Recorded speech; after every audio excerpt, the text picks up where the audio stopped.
Now, Fergal, you were the last customs officer in the customs house in Westport. That's right, I left in 1992. And when did you go in? 1966. 66. Yeah. That was a It was good 26 years. 26 years. Yeah. And did it change much in your time? It most certainly did. I mean, when I came to Westport first, it was a very, very quiet quay, Westport Quay.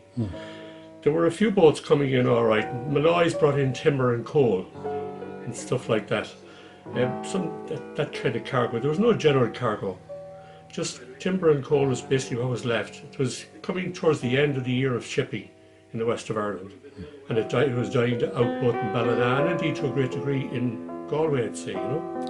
And why did it die down? Because the ships got bigger, or...? Because the roads got better and transport arrangements changed completely and everything was coming overland. It was much cheaper, quicker and more efficient. And what were you left to do then when the shipping stopped?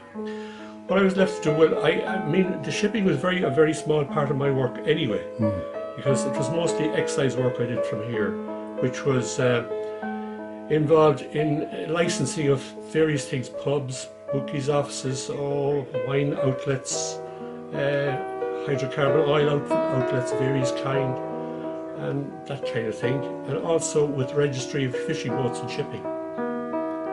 And down the west coast or nationwide? No, the west coast, my area would have stretched. I had a few commissions. I had a commission for customs and excise, commission for registrar of shipping, commission as superintendent of the mercantile marine office. Now, some of these weren't activated, but the registry of shipping was. And I started at Arislan, and that was my furthest area of my south of my station, up as far as about Glenamoy.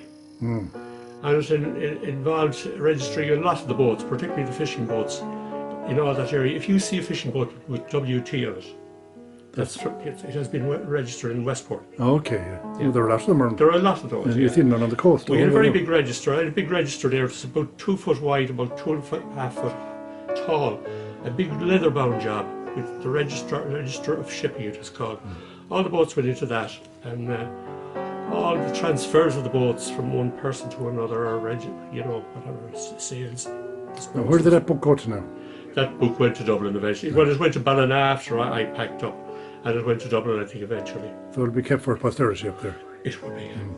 And do they have an archive up there? They have indeed. They have an archive in the castle in Dublin. Have they? Yeah. Yeah. The next registry office now from here would be Sligo in the north and Galway in the south. Okay. And you know when that building was built, the Customs House, a beautiful building, isn't it? I really don't know, Ali, but I would say it is well over 200 years old. It's probably built, I think the quay started in about 1800. Yes, be about that, yeah. It started around that time, It was the centre of a lot of staff at that stage, because as you know, Revenue Row was built particularly for revenue staff, you know. So it was very close to it. It was very close. So they just had to walk up the hill back to work. Exactly, yeah. Oh, yeah. And of course, Frank Gill's house, the Lord of Mercy and Frank Gill, that was the collector of customs and excise, was the top dog in customs here at the time, and he would have lived in that house. And was he working in the customs house? Yes. And that was his residence? That was his residence, as far as I know. You know. And there was no business activity in the Earth Fair, you know? No. And do you know any of the guys that went before you? I did, of course. I knew. Well, Tyke O'Brien was the man I took over from directly. He was only there about 6 years. He was a Corkman. But before that, Dan Landers, who would be well known in the area and who lived out in Rossmally, he would have been there for 20-25 years, maybe more. And he had his offices in town first, but then he came out to the Custom House and he worked there for a good number of years. And where were the offices in the town, do you know? I think they were around High Street. High Street. And it was long before my time, I really don't remember. And what was he doing from them offices? Well, he did social welfare work as well as everything else at that time. They did, I think, maybe ration books and any kind of social welfare work there was, but that was before my time and I wouldn't have been involved, so I wouldn't really know. And when you came there in the 60s? 66, yeah. Were there any staff there? Or were you just one man show? Two of us. Two of them? Yeah. And who was with you? A fellow called Bill Whelan. Bill Whelan, okay. Who lived there in one of Jack Murphy's houses right beside the Custom House there, you know. And was he a long time there? He remained for about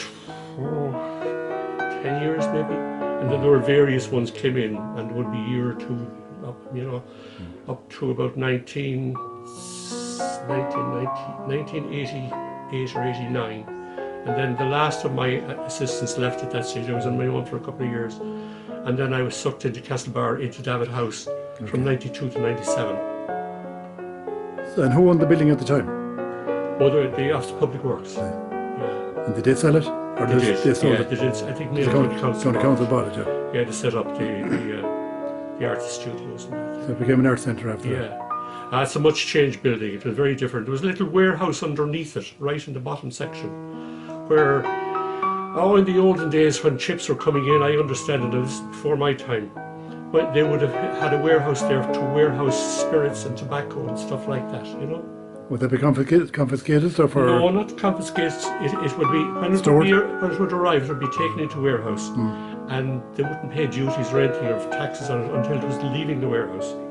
You know, but it was actually under control of customs. But it wasn't confiscated stuff. No. And in your role now, did you have any powers of arrest and detention and all this kind of I stuff? actually had powers of arrest, all right, which thanks be to God I never had Never to used it, exercise. no? No, thank God, no. And were you in charge of diesel?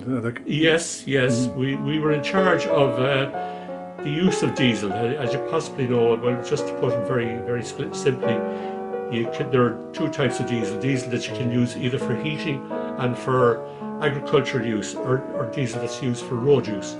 And there are different rates of duty on them, so they're